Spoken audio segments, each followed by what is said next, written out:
फ्लॅटच्या दरात bungalow. Satalkar builders and डेव्हलपर्सचा 7 बंगलो प्रोजेक्ट कणकवली हुमरडमध्ये. मुंबई गोवा नॅशनल हायवे लगत स्वमालकीच्या 1000 स्क्वेअर फूट दुमजली बंगलोचे स्वप्न साकार करा. बंगल्यासमोर मोकळं अंगण, ग्राउंड फ्लोअरवर पोर्च, प्रशस्त हॉल, सुसज्ज किचन रूम, टॉयलेट बाथरूम, जिन्यावर स्टेनलेस स्टील रेलिंग, फर्स्ट फ्लोअरवर self contained master bedroom, open terrace मधून दिसणारा निसर्गरम्य परिसर. फक्त 2च बंगलो शिल्लक. त्वरा करा. संपर्क मोबाईल 9420 73 94 18 आणि 8605 74 10 30. सिंधुदुर्ग जिल्ह्याच्या मध्यवर्ती ठिकाणी असणारं आणि नॅशनल हायवेवरती वसलेलं हे शहर, या शहराच्या नगरपंचायतच्या मुख्याधिकारी गौरी पाटील यांनी आपल्या सुरुवातीच्याच वर्षामध्ये जेव्हा त्या MPSC थ्रू मुख्याधिकारी म्हणून त्यांची निवड झाली आणि त्यांनी चार्ज घेतला कणकवली नगरपंचायतच्या मुख्याधिकारी पदाचा, त्याच ह्या वर्षभरामध्ये काही महिन्यांमध्ये त्यांनी एक कामाचा धडाका जो आहे तो सुरू केलेला. आपल्यासोबत आहेत गौरी पाटील. मॅडम, आपलं स्वागत आहे आपला सिंधुदुर्ग डिजिटल न्यूज चॅनलमध्ये. मॅडम, काय सांगाल की कणकवली शहरासाठी विकासाच्या अनुषंगानं आपल्या मनामध्ये काय योजना आहेत? सर्वप्रथम आपल्याला शहरामध्ये जे वेस्ट वॉटर ट्रीटमेंटचा प्लांट आहे त्याच्यावरती आपल्याला MPCB कडून वगैरे बऱ्याचदा आपल्याला विचारणा होते किंवा आपल्याला तसे हायकोर्टचे सुप्रीम कोर्टचे ऑर्डर्स पण आहेत, महाराष्ट्र पोल्युशन कंट्रोल बोर्डचे पण ऑर्डर्स आहेत. त्यानुसार आपण मला म्हणजे आपल्या नगरपंचायतीला सगळ्यात पहिल्यांदा शहरामध्ये एक वेस्ट वॉटर ट्रीटमेंट प्लांट उभा करायचं. या वर्षामध्ये आम्ही तो लवकरात लवकर उभा करण्याचा प्रयत्न करू. त्याचबरोबर शहरामध्ये जी पाण्याची समस्या आहे थोडीफार आपल्याला मार्चनंतर जाणवते, तर त्यासाठी आपण वेगवेगळ्या स्तरावरती प्रयत्न चालू केलेले आहेत आणि शहरातील प्रत्येक नागरिकाला किंवा प्रत्येक कुटुंबाला 135 ml पर डे याप्रमाणे आपण पाणी देण्याची व्यवस्था करतो आहे. त्यासाठी आपल्याकडे नवीन पाणी पुरवठा योजना लवकरात लवकर सुरू करण्याचा प्रयत्न चालू आहे. म्हणजे लवकरात लवकर आमच्याकडे डॉक्युमेंटेशन बऱ्यापैकी पूर्ण झालेले आहेत आणि या वर्षाच्या मी जवळपास ऑगस्टपर्यंत आपली ही योजनेची मान्यता होऊन आपल्याला सुरू करण्यासाठी आम्ही प्रयत्न करू. तसेच शहरामध्ये आपला हायवे आपला 2 किलोमीटरचा, म्हणजे जवळपास मला वाटतं की एवढा अजून कुठल्या शहरामध्ये एवढा मोठा हायवे नसेल तसं आपल्या शहरामधून एवढा वरून ब्रिज जातो आहे 2 किलोमीटरचा. तर त्याच्या खालची जी जागा आहे ती चांगल्या प्रकारे युटिलायझेशन होऊन आणि शहरातील नागरिकांना त्याचा चांगला उपयोग व्हावा यासाठी आमचे प्रयत्न चालू आहेत.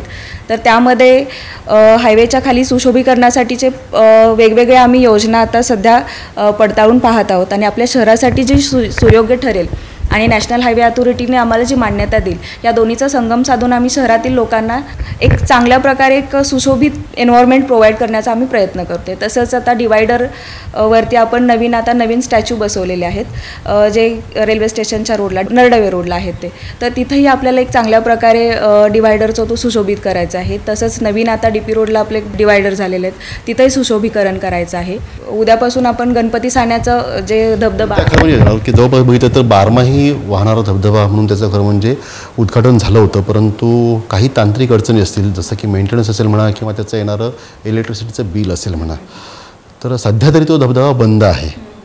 लोकांमध्ये उत्सुकता आहे तो धबधबा नेमका कधी सुरू होणार आहे, कारण आता बघितलं तर शाळांना सुट्ट्या पडतील, शाळांच्या परीक्षा संपल्या आहेत, 10वी-12वीच्या एक्झाम संपलेल्या आहेत, आता माध्यमिक आणि प्राथमिकच्या परीक्षा सुरू आहेत, 8-10 दिवसामध्ये त्याही संपतील आणि त्यानंतर मग सुट्ट्यांचा कालावधी जो आहे समर व्हॅकेशन सुरू होईल. एक विरंगुळ्याचं साधन म्हणून खरं म्हणजे कणकवलीवासी त्याकडे बघतायत. तर हा धबधबा नेमका पुन्हा कधी लोकांना बघायला मिळणार आहे? धबधब्याचं विचारलं तर तुम्हाला लवकरात लवकर म्हणजे आम्ही उद्यापासूनच तो सुरू करण्याचा प्रयत्न करतो आहे. जसं तुम्ही म्हणालात की मुलांचे शाळांचे एक्झाम संपलेले आहेत आणि त्यांची सुट्टी वगैरे सुरू होईल. आम्ही सर्वप्रथम याची पडताळणी करत होतो की आपल्याला तो सोलारवरती सुरू करता येईल का, पण त्यासाठी थोडीशी लेंदी प्रोसिजर आहे आणि आपल्याला बाकीच्या पण गव्हर्नमेंट नॉर्म्सनुसार जावं लागेल आणि तेवढा वेळ आपल्याकडे नाही आहे, कारण आपल्या शहरातली लोकं पण खूप उत्सुकतेनं त्याची वाट बघतात आहे.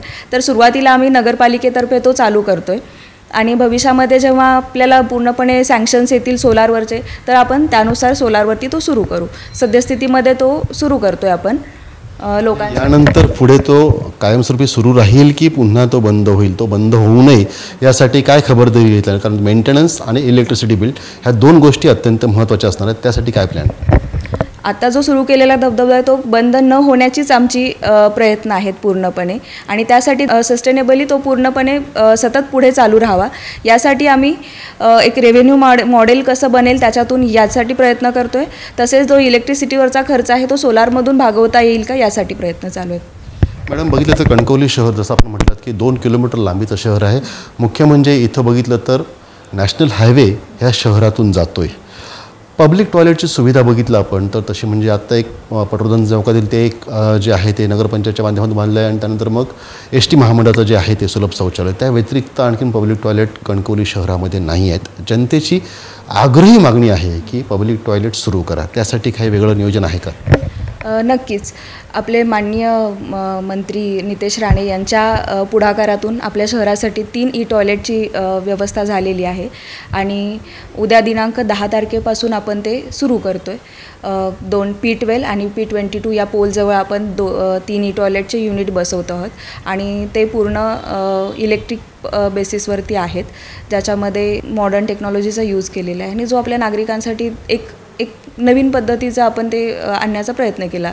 मॅडम, केंद्र सरकारच्या वतीनं स्वच्छताविषयक विविध उपक्रम राबवले जातात. प्रोत्साहनपर स्पर्धासुद्धा घेतल्या जातात, ज्याच्यामध्ये आपल्या कणकवली नगरपंचायतने सुद्धा आपला झेंडा फडकवलेला आहे. यामध्ये सातत्य राखण्यासाठी आपण कणकवली शहरवासियांना काय आवाहन कराल?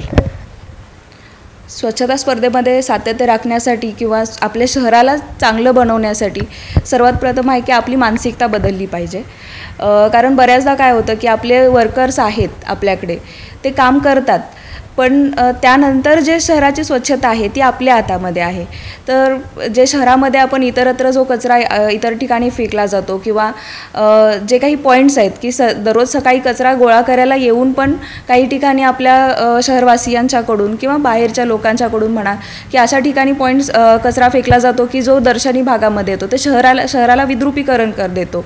तर या गोष्टी आपल्या मुख्यतः शहरवासियांनी टाळल्या पाहिजेत, आणि त्यांच्या ज्या काही सूचना आहेत त्या नगरपालिकेकडे कळवल्या पाहिजेत, की जेणेकरून आम्ही आमच्यामध्ये बदल करून आमची जी काही सिस्टीम आम्ही बसवली आहे कचरा व्यवस्थापनाची, त्याच्यामध्ये आम्ही थोडेफार काही बदल करू शकू. आम्ही स्वतःही सतत नवीन अपग्रेडेशनसाठी प्रयत्न करत असतो. नवीन बाहेरच्या टेक्नॉलॉजीज किंवा बाहेरच्या ज्या काही पद्धती आहेत त्या आमच्या कर्मचाऱ्यांपर्यंत पोहोचवण्याचा प्रयत्न करतच असतो.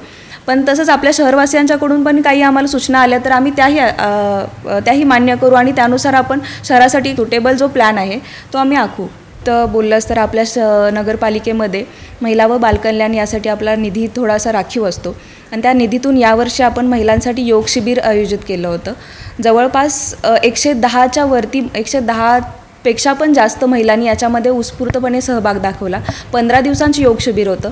ज्यावेळेला आम्ही सुरुवातीला हे योग शिबिर घेण्याचा विचार केला त्यावेळेला माझी स्वतःची अपेक्षा नव्हती की महिला एवढं 15 दिवस कन्सिस्टंट टिकून राहतील, पण शेवटच्या दिवसापर्यंत महिला तिथं होत्या, आणि शेवटच्या दिवशी महिलांनी स्वतःहून आमच्याकडे अशी मागणी केली की हे वर्षभर राबवता आलं तर तुम्ही तसं काही प्रयत्न करू शकता का.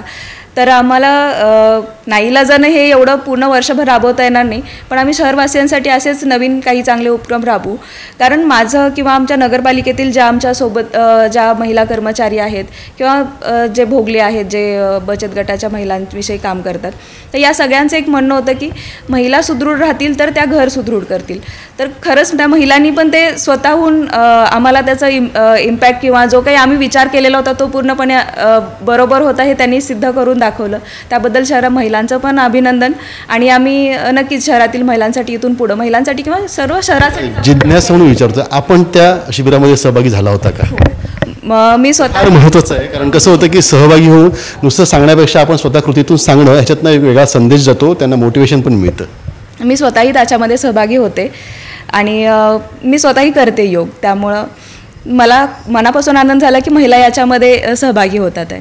तर ह्या होत्या गौरी पाटील, खरं म्हणजे अकॅडमिकली इंजिनियर, परंतु इंजिनियर झाल्यानंतर सुद्धा स्पर्धा परीक्षांच्या माध्यमातून प्रशासकीय सेवेतून जनतेसाठी काम करावं या इच्छेने त्यांनी मुख्याधिकारीपदी त्यांची नियुक्ती झाल्यानंतर कणकवली नगरपंचायतच्या माध्यमातून कणकवली शहरवासियांसाठी विविध उपक्रम, विविध संकल्पना ज्या आहेत त्या राबविण्यास सुरुवात केलेली आहे, आणि त्याची सुरुवात जी आहे ते आपण बघतोय की गेल्या काही महिन्यांनी झालेली आहे. आणि उद्या खासदार नारायण राणे यांच्या वाढदिवसाच्या निमित्तानं जी आग्रही मागणी होती ती म्हणजे पब्लिक टॉयलेटची, ते टॉयलेटची शुभारंभ जो आहे तो उद्या होतोय. त्यासोबतच बघितलं आपण तर शहरवासियांच्या पर्यटनाच्या दृष्टीनं अत्यावश्यक असलेला बारमाही वाहणारा धबधबा जो आहे तो सुद्धा पुन्हा एकदा शहरवासियांच्या सेवेमध्ये उद्यापासून रुजू असेल. कॅमेरामन आनंद तांबेसह राजन चव्हाण, आपला सिंधुदुर्ग न्यूज, कणकवली. ताज्या अपडेट्स आणि ताज्या बातम्यांसाठी आजच सबस्क्राईब करा आपला Sindhudurg digital news channel. Like करा, शेअर करा, कमेंट करा आणि महत्त्वाचं म्हणजे बेल आयकॉनला क्लिक करायला विसरू नका.